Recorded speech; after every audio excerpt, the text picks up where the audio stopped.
Alright, it's been a minute since I've uploaded a wrestling related video. Um, Largely because I haven't cared enough to. You know, these pay per views haven't been all that good where WWE is concerned. Storylines not too good, mostly. Nothing to talk about.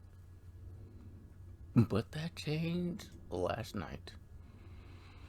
Um, what's going on in the world of wrestling? In the WWE, the NWO are being inducted into the Hall of Fame. Too sweet. Uh, which makes X Pac, which will make X Pac a two-time Hall of Fame inductee in less than a year. That's a record. Damn. Uh, I went to an AEW show and it was awesome. Uh, well, I missed the previous two Raws. First one because Crisis or Heaven and Earth, that's first. And the other one because, I don't know if you can hear, weather's not been all that good here, so we had a storm and it knocked out the cable, so I couldn't watch Raw last week. But I watched this week and I'm all caught up. Let's see. Highlights from Monday Night Raw. I don't usually do this. I usually talk about highlights from Raw, SmackDown, NXT during pay-per-views. When I talk about pay-per-views, but the Royal Rumble's too far away. I got to talk about this. Uh, Monday Night Raw highlights. I didn't see last week or the week before, but I know Seth Rollins turned heel. We all saw it coming. He called himself a messiah. That's hardly original. I mean, JBL called himself a wrestling god. And Ric Flair, when he's talking, he says, "You're talking to God right now." So it's not really all that original. The difference is Seth Rollins kind of has the Jesus look going on. So he's with the AOP now. Uh, the Fiend and Bray Wyatt they compete as separate entities. Bray Wyatt's like Steve from Blue's Clues. The Fiend is the Fiend, and he's also making wrestling scary again. First time in a long time. We're talking about Raw though for the moment. Uh, Raw, see, Raw highlights. See, yeah, so Seth Rollins, I like to do a heel Rollins. Samoa Joe's finally uh, healed. I liked his promos as usual. Cuts great promos. Uh, he's aligned with Kevin Owens. That's interesting. Interesting. Becky Lynch is putting it all on the line for a match against Asuka at Royal Rumble. Okay. Uh, is Kairi Sane still injured? That's something going on Raw. Yeah, I saw that match. I actually liked the match. Yeah, I know. I could tell she got hurt, but I still liked the match. It kept my attention. Uh, what? See, I don't remember much of Raw from last night because it's not really what's going on, as I said. Oh, Randy Orton pulled a Mark Henry. He did good. It wasn't Mark Henry good, but it was good. I mean, I knew in the back of my head, like back of my mind, like where's the RKO at, Randy? I know it's coming, and it did. It did. Uh, I don't remember any women's matches last night. I'm sure there was one. Oh yeah, Charlotte. Yeah, perfect opportunity. She had an open challenge, and out came. I don't remember who came out. Oh, Natalia. Yeah, it was an okay match. I've already seen that match, but it was okay. Myself personally, being a nostalgia mark, it would have been cool if Molly Holly or somebody came out. All I had to say, Charlotte was talking. But it's not the big highlight from Raw last night, is it? That's worth talking about. What was it? Oh yeah, the wackest storyline going on right now in WWE across any brand. This Lana Rusev, Lashley wedding bullshit. That. I lost interest in this feud a while ago. And I always end up doing something else when they come on TV. But last night, they made sure I watched, didn't they? I didn't at all care about the wedding going in. I pretty much caught what was going to happen. Mostly. Rusev's in the cake. Yep, he's in the cake. Hold on. Okay, where was I? Oh, yeah. This stupid ass, this wedding that's going on Monday Night Raw. I don't care about the feud. As much as I like all who are involved, they could be doing better. Just usually I'll do something else when they came on TV, but last night they caught my attention. And I pretty much caught everything when it came to this wedding, because they kept building up the whole damn night. It's like, we know how it's gonna go. Like, weddings in WWE, they only go one way, unless it's a Macho Man and Miss Elizabeth. Okay, and am I hearing right? Are they gonna do a live sex show with Lana and Lashley in the PG era? Is that accurate? Is that really happening? Cause why? Anyway, so yeah, I was calling everything like Rusev's in the cake, which he was. That was just the highlight. You know, is it going to be stupid? Oh boy, it was stupid. Uh, Somebody's going to be wearing the cake, which they were. Lana. Uh, One thing I didn't predict was the This Is a Lifestyle, like the This Is a Life-esque interruptions. Like, whenever the pastor, the officiant, priest, what have you, was like, does any man or woman object to this wedding? And then I like the interruptions, right? The first one, I like that dude. I don't know who that was, but he's a good talker. Lana's first husband, is he a wrestler? Like, how is he in the ring? Is he as good as he is on the mic? Like, I like what his whole thing. I was Lana's first husband. This left me for last time for bitch Rusev. This left last time for bitch Rusev for this son of a bitch. And then he got chokeslammed. The second interruption, I looked away. Next thing I knew, a black girl was on the ground. Apparently, Bobby Lashley's first wife. I don't know. Apparently, Lana hit her and knocked her out. I don't know. Before I get into that third interruption,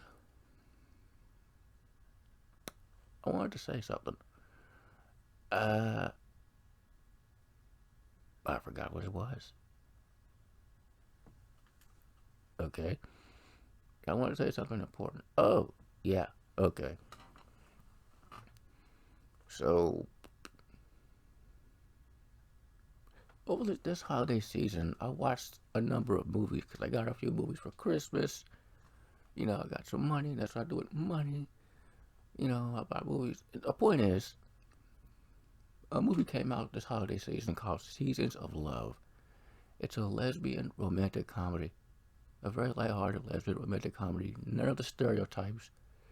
It's a really good movie. It's an all-star cast of women who are known for playing lesbians, and some of them actually are lesbians.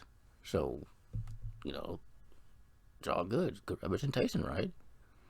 This movie kept marketing itself as the first lesbian Christmas romantic comedy. And I'm like, I swear, I was on Amazon searching around and I saw a lesbian Christmas movie. And I did. It was Trading Waters from 2002. It's not a romantic comedy at all, but it is a lesbian Christmas movie. And I watched them both. Trading Waters first, because it was slightly darker. Again, no stereotypes. Everybody lives. The ending is happy, I guess. Not like with Seasons of Love. That was a real happy ending. I hope that is slightly differently, but it was a happy ending. Anyway, both movies are good. Good representation.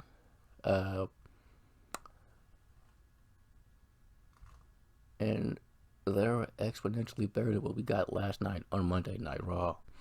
If you've been paying attention, you know I fully support the LGBTQAI community.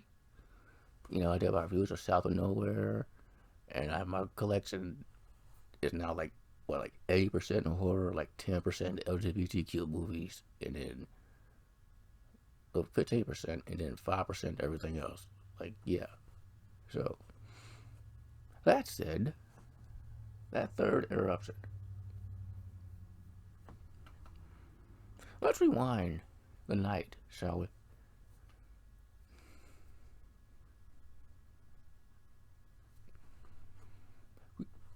We've been getting promos for a certain return, you know, and we got one last night and it said to be continued. Naturally, I thought, okay, we'll see more next week. Nope, they showed up last night. I don't know what the fuck. If you haven't heard by now, it was Liv Morgan. And I like how she slowly built up to who her lover was, who the one she loves is, why they couldn't get married. Like, it was obvious who it was, because no one in hell Lashley has that kind of game, okay? Like, I like Bobby Lashley, I do. As for TNA, I'd probably buy it. They know how to book him better, mic-wise. Yeah. But as he's presented in WWE, no. He doesn't give off that vibe at all. If it were Godfather, I believe it. Hell, if it were Dolph Ziggler, I believe it. But Lashley? Yeah, nobody bought that for a second. And he was like, yeah, I never seen this one before in my life. I was like, well, no shit. You just know. Okay, I knew it was going on. They kept building it on and on and on. Until the obvious reveal that Liv Morgan was the lesbian lover of Lana.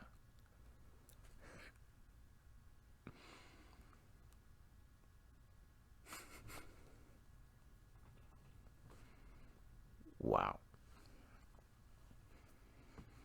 Now, that part I did not predict. Needless to say, my eyes were officially glued to the screen at that point. I actually gave a fuck about this feud, at least for the duration of that. For a number of reasons, my eyebrows were raised. Let's start with this already an out lesbian on the roster, Sonya Deville. And by the way, in case you're wondering, yes, he's pissed about this whole thing. So is Mandy Rose, obviously. Because they were trying to get their own lesbian storyline off the ground for a while now. But it does look like that's happening. Looks like they're teasing a split or something. Which means how hard would it have been to send Sonya Deville to Raw, an actual lesbian playing the part? And then with the rumors surrounding Liv Morgan, all you would have had to do with WWE is release a news brief, an announcement. Liv Morgan, whenever she comes back, we'll be going to SmackDown. That way you build all those rumors. Okay, you get more eyes on screens, more asses in seats, more money in your pocket. But no. Now, if I could be honest, I have another mind on this. If I had to pick someone on the roster who wasn't a lesbian to play the part of a lesbian, it'd be Liv Morgan. Or Ruby Riott? Like obviously Mickie James, but she's already played that part before a while ago. So, just all honesty here.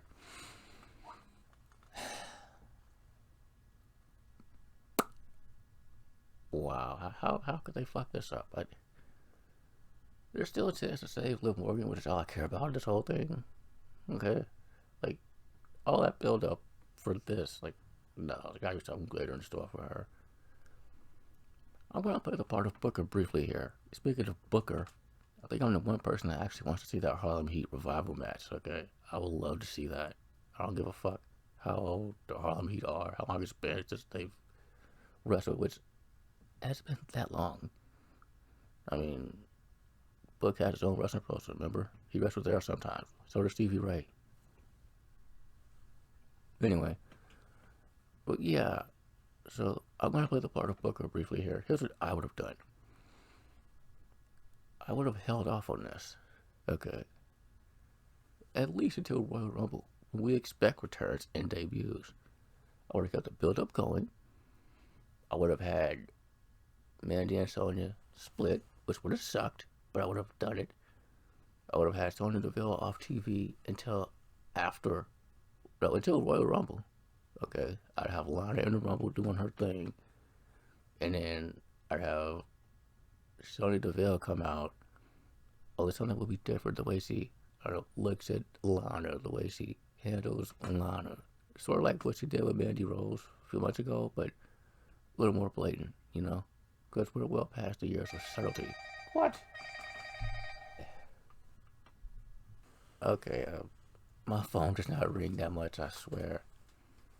It's kind of funny. I'm sitting here talking about lesbianism, and my grandpa, a pastor, calls. That's funny. Where was I? I was playing the role of Booker. Okay. So yeah, I would have Sonya Deville go to Raw after she split with Mandy Rose. Okay. I would have her off TV, and I started have her not be on TV till the Rumble. And I have a lot in the Rumble, and I have really just a lot in the Rumble. Like, say, the ring was cleared for the moment, and Lana would just be there being Lana, and then I'd have Sonya Deville come out, and the way she looks at Lana would be different this time. The way she touches her, the way she handles her, right? Sort of like what Mandy and Sonya did earlier this year, but a little less blatant because we're well past the time of, well, not blatant, a little less subtle because we're well past the time of subtlety in 2019, or next year's 2020. You know, it doesn't have to be like Tina and Gabrielle with the kiss and the stuff like that. Like, I'd have her handle a little bit more less subtle. I'm not saying have her go gold dust on her, but you know what I mean. But yeah. And next out on Raw, then I would have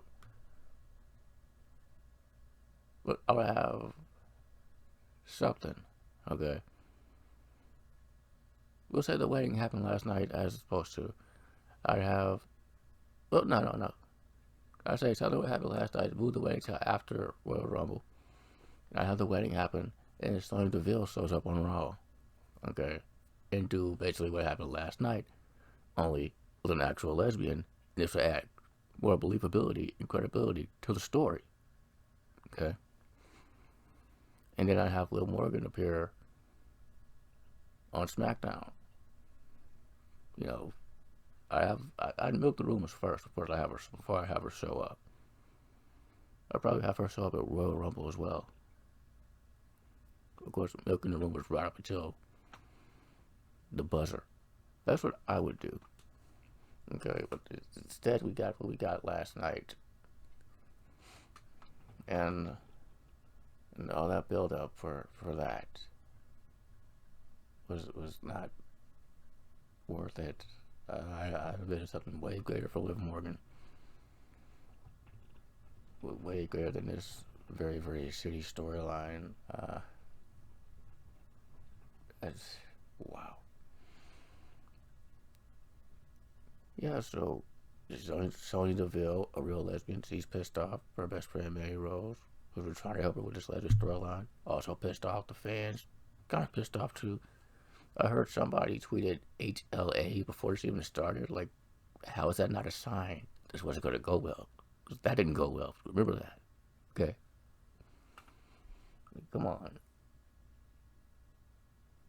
The only funny part was when the fans just kept booing Lana and she just went off. Like, that was kind of funny. Like, the way she spoke and the way she spoke and enunciated. Like, I thought that was funny. And I like, that first dude, he was entertaining. Aside from that, this was IS. Was this our first wedding since Edge and Vicky Guerrero? Which was, was I? Yeah. In this storyline, they were chanting Jerry last night. Does he even do this kind of shit anymore? He's like a TV judge now, right? Speaking of Jerry, I'm surprised. It was in the 90s. Oh boy, you were a hurricane orgasm left. The lesbianism.